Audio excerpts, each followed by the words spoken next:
தேவர்களில் முதல்வரும் இந்த யுகத்தின் தலைவரும் பாதுகாவலரும் ஆனவர் பிரம்மா. எல்லா ஞானங்களுக்கும் சாரமான பிரம்ம ஞானத்தை அவர் தமது மகனான அதர்வனுக்கு அளித்தார். அதர்வன் தன் மகனான அங்கிரசுக்கும், அங்கிரஸ் தன் மகனான பரத்வாஜருக்கும் அதனை அளித்தார். இவ்வாறு தலைமுறை தலைமுறையாக அது வந்தது. சௌனகன் என்றொரு செல்வந்தன் இருந்தான். கற்பதற்காக அவன் இந்த அங்கிரசிடம் சென்றான். அவரை அணுகி, ஐயா, எதை அறிவதால் எல்லாம் அறியப்படுமோ அதை எனக்கு உபதேசிக்க வேண்டும் என்று கேட்டுக்கொண்டான். ஒன்று மேலானது, மற்றொன்று தாழ்ந்தது. வேதங்களின் பல்வேறு அங்கங்களுள் ஒன்று ரிக்வேதம், வேறொரு அங்கம் சிக்ஷை. எல்லா விஞ்ஞானங்களும் தாழ்ந்தவையே. எது உயர்ந்த விஞ்ஞானம்? எந்த விஞ்ஞானத்தின் மூலம் மாறாத பரம்பொருளை அடைவோமோ அது மேலான விஞ்ஞானம். அந்த பரம்பொருளை காண முடியாது, உணர முடியாது, குறிப்பிட்டு கூற முடியாது. அது நிறமற்றது, கண்கள் அற்றது, காதுகள் அற்றது, கால் அற்றது, மூக்கு இல்லாதது, என்றென்றைக்கும் உள்ளது, எங்கும் நிறைந்தது, எல்லாவற்றையும் ஊடுருவியது, தனியானது, அதிலிருந்தே எல்லாம் வெளிவந்துள்ளன. மகான்கள் அந்த பரம்பொருளை காண்கிறார்கள்.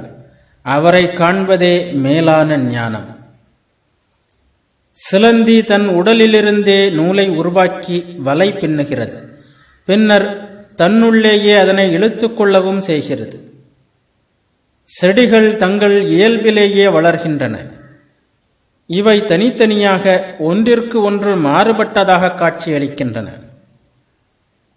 இதயம் மனிதனின் மற்ற அங்கங்களிலிருந்து வேறுபட்டதாக தோன்றுகிறது.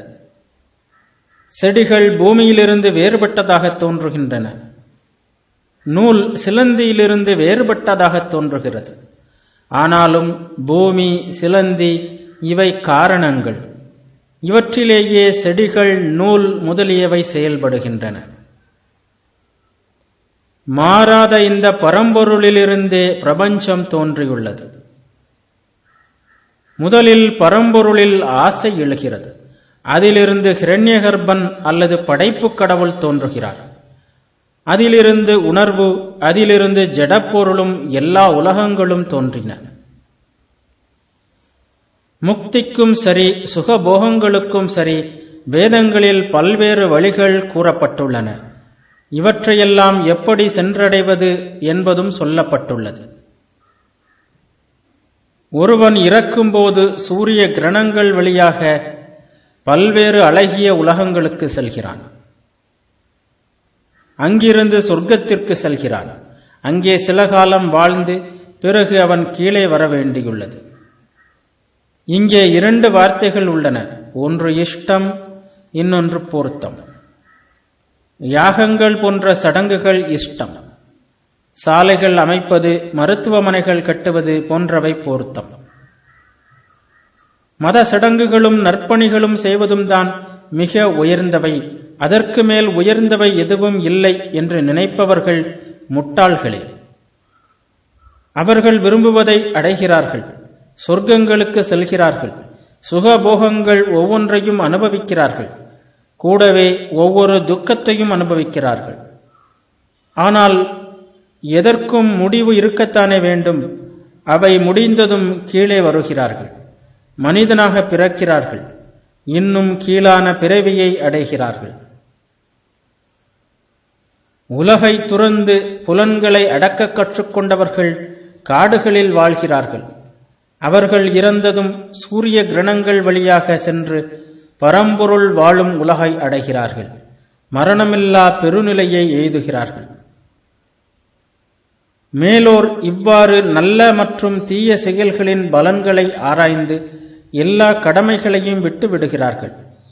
எங்கு சென்றால் திரும்பி வர வேண்டாமோ, எந்த இடத்தில் மாற்றங்கள் எதுவும் இல்லையோ அந்த இடத்தை அறிய அவர்கள் விரும்புகிறார்கள்.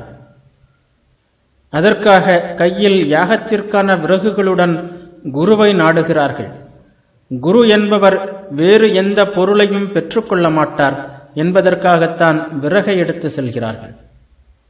குரு இயற்றும் யாகத்திற்கு அது உதவியாக அமையும் என்று எங்கள் நாட்டில் கருதுகிறார்கள்.